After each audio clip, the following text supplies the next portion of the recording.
Hello. So, I finished What We Forgot to Bury, and I honestly have to say I'm very conflicted over this book.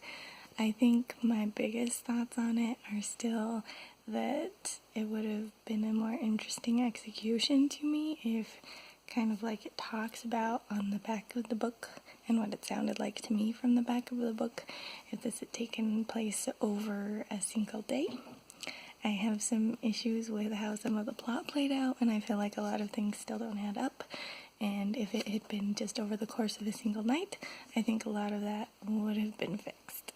So, well, what do I mean by that, right? So, for example, in the book, Charlotte gets mugged, and we kind of get an explanation, and it ends up being Justin, and the motivation was that he was trying to get money for Elle, and he snuck the cards and things into her stuff when, I don't know, but he did, and that's why she had it when Charlotte was looking through her bag when she came to stay. And there was all this misleading stuff of maybe Courtney was involved somehow. Courtney got the gun, which the storyline of how she claimed she got the gun didn't really add up to me. But maybe I just don't remember that part. And she did have time to go back out to the car while everyone else was in her house. But that part I was confused by. I feel like a lot of the stuff with Noah didn't end up making sense. If we just jump into the super spoilery stuff now, I don't know why, if based on the story we got from Noah himself, he had pushed Charlotte down the stairs and was the one who actually caused her miscarriage, why he ever came back to live with her. Like, the reasoning they talk about is that he was like, oh, we're just doing it as friends, I just need a temporary place to stay kind of a thing, but in the circumstances of I'm so sick of you that I just pushed you down the stairs so I don't have to deal with you, I don't know why he would have ever gone back to her. But if we'd done a storyline that was all within like a single night, things like that would go away. We wouldn't have to worry about the confusion of the mugging. We wouldn't have to worry about a lot of the Noah stuff. Instead, it could have been tweaked that they were like in on it trying to find a pregnant girl because they knew that Charlotte couldn't have any more babies. And so you could still play into like the pregnancy thing and have her pretending to be pregnant, but then Noah's there conniving with her. And they're like a duo trying to steal a baby or something. And that could have been really interesting, you know, on Elle's end to think she's coming in to find out the truth about what Charlotte did to her father, and then she gets sucked into this weird drama of this couple that wants to steal her baby kind of a thing. And, you know, if it just been like over the course of a night, you could have slowly built up into some of those things like that. Lauren could have still showed up at the house while maybe Charlotte ran out to grab some milk or something at the store, and we could still have had some of those reveals sprinkled in. So, I don't know. I'm frustrated with how the story turned out, I guess is what I'm saying. And I think that there was a better execution in there somewhere, and this book just didn't quite hit the right notes for me. It was still interesting, especially this last fourth of the book. It did have finally stuff hitting the fan like I wanted it to, but even some of the time when stuff was, they would start discussing it and then they'd just immediately jump away to another conversation, and I was like, why are you not fully like going through this and figuring this thing out? You guys are both suspicious of each other at this point, just hash it out and figure things out. And they just kept not doing that, and I was so frustrated, even with stuff finally getting spilled and revealed and really coming to a head. So that was like my biggest thing overall with it. And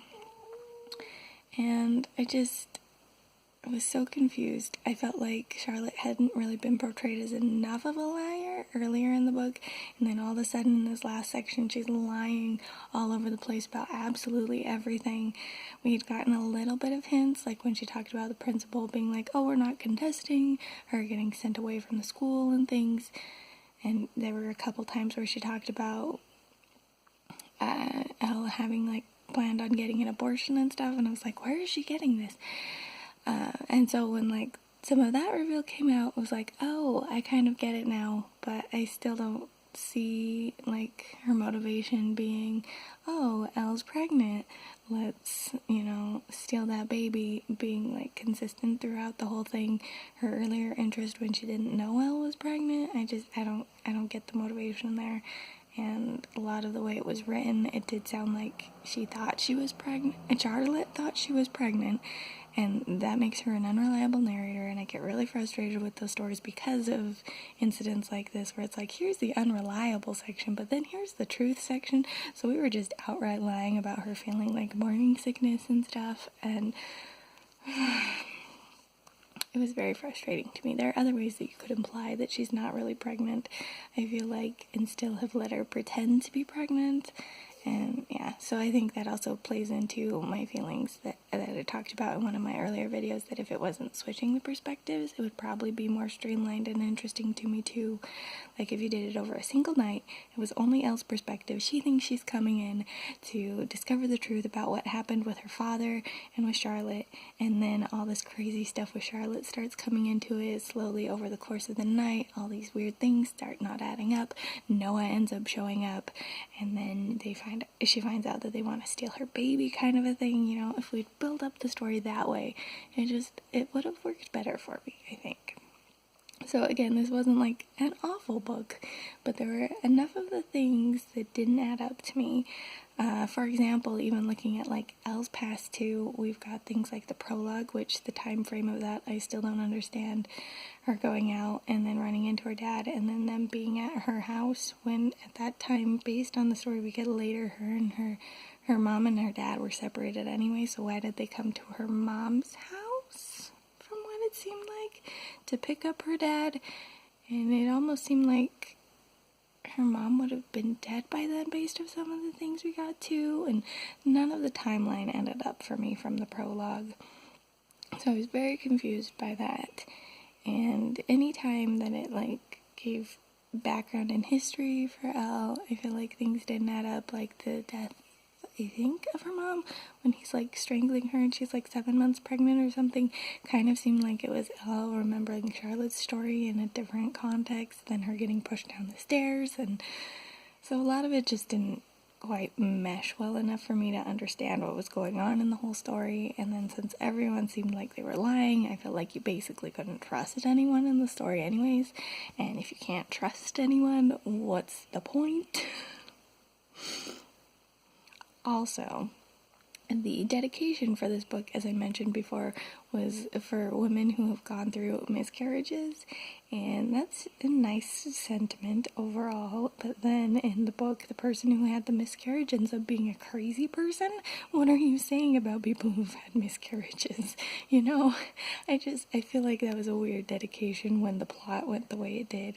Like, if Charlotte had really been innocent and everything and wasn't, like, planning on stealing Elle's baby, maybe it would have made a little more sense to have done that dedication. Or if Elle ended up having a miscarriage or something, something that it's like a sympathetic person that had this miscarriage versus this woman who ends up being super crazy. It would have made more sense to me to do that dedication. And so I have issues with a lot of the execution of the story. But I will say, once we finally got into revealing stuff at the end, despite my issues that they didn't just completely talk things through to the point that made sense and felt natural in what I would expect in a conversation like that, it was at least engaging and stuff. And I will say that Noah ending up being a bad guy was a super great twist, in part because A, we didn't know he was only fake married to Charlotte, and B, the fact that he's the one who pushed her down the stairs and then for some reason it came back to live with her. I still don't get it. Okay, that was the other thing too, is then through that, the timeline of Noah's marriage to Lauren and the timing they gave made it sound like he and Lauren were just barely married, but just barely getting divorced because they just barely found out about Charlotte's pregnancy. And at the same time, anytime Charlotte talked about like Noah and Lauren being married / engaged, it was back in her college days, and so that time frame, none of that made sense to me. I was just confused and baffled by the whole thing the whole time. none of the stories added up, but I mean, like I said before, they were all liars, so I guess it doesn't really matter what exactly the real timeline was, because no one quite told the truth about it anyways. But, if you're going for some sort of thriller, you know, it's not a bad thriller, it just wasn't my style of thriller in a lot of ways. I felt like the back promised things that the story did not end up being, the multiple perspectives didn't work in this case for me. I think alternating perspectives make more sense when there's a really good reason for them to alternate, especially if you're alternating back and forth every single chapter. Versus, for example, like when we were reading Strangers, that one switched perspectives, but I liked when it switched perspectives, because Strangers, we had our main one that we were following, and then occasionally we'd get the bad guy's perspective to just kind of add up the tension. And this, a lot of the time, it'd be like, oh, something just got interesting, and then it'd cut to the other character, and then it doesn't completely follow the train of what was super interesting. It'll jump ahead a little bit because the other character just had their perspective. So I was a little frustrated with the execution, but overall not an awful book. If I were doing like a rating out of like 5 stars, it'd probably be like a 3, because I didn't hate it, but it also was in a lot of ways not my cup of tea. So it was just kind of middle of the road. Something that was not awful to read, but something that I probably won't ever read again. And that enough of the plotline didn't make sense or was executed in ways that I didn't like, that I don't really want to read it again either. But yeah, there's that. Our next book was voted on and is going to be And Then She Was Gone, I believe it's called. I'll probably do a full video just like showing off that book when I finally get it, so that I can give people an accurate title.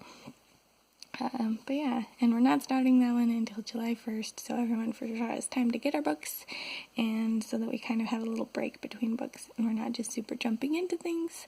I think this next one is probably a thriller too, so we'll see how I like that one. I've learned, at least from this book club experience, that I'm very picky about the thrillers that I like, or the style of plot lines that I like in thrillers, which is fine, but something new to learn about yourself from all these things. And so, I mean, also like with Ruth Maren Montgomery, who wrote What We Forgot to Bury, there was things that I liked in the story, so I probably would pick up her books again. But if like a second one that I end up reading doesn't do it for me, then I probably wouldn't read any more of them, and I probably won't read any more right now, especially if they're thrillers, because my book club is supplying me plenty of thrillers already.